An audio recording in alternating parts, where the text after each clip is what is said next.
Hello everybody, welcome to Ruby Falcon. Today we're going to be making pork chops. These are delicious and actually really easy to make. Let's take a look at what we need, alright? First of all, obviously you're going to need a pork chop. This one is about 225 grams. You're also going to need 1 tablespoon, that's 15 milliliters, of olive oil, salt, pepper, garlic, and thyme.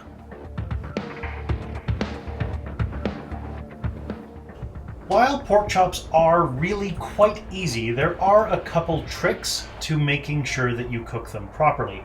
First of all, don't overcook them. That's when they get really tough and rubbery.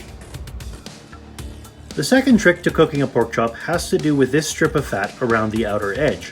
When you cook the pork chop, it expands at a different rate than the meat inside of it, causing it to curl and cook unevenly. So, the trick is to cut with kitchen shears through the strip of fat at several locations along the edge.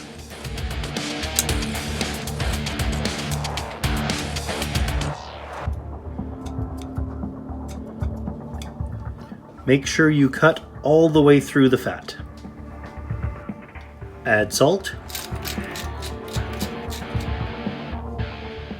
pepper,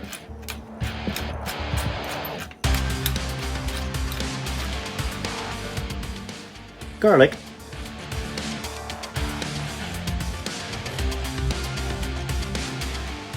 and thyme.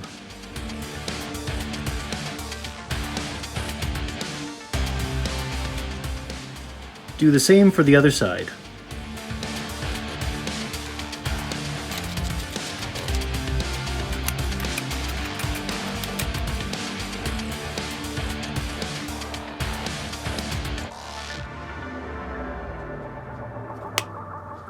A little bit more thyme came out than expected, but that's okay. It's a quite mild flavor.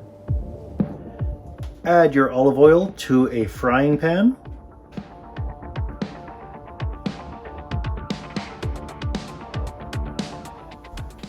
And heat over medium-high. As I've shown in previous videos, you can test that the frying pan is hot by flicking a small amount of water off of your fingers into the pan. If it pops and bubbles, it's hot.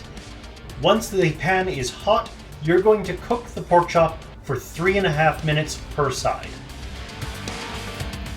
Once your olive oil is nice and hot, add your pork chop and cook for 3.5 minutes per side.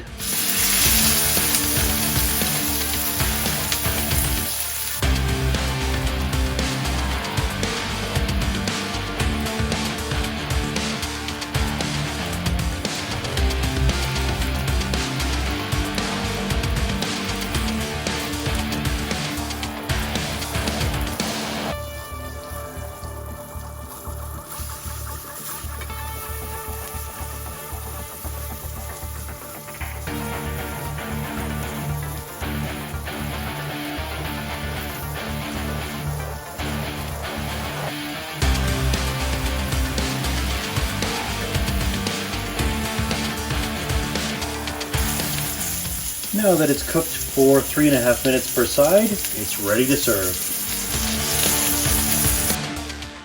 Today I'm serving my pork chop with roasted cauliflower and a cucumber and tomato salad.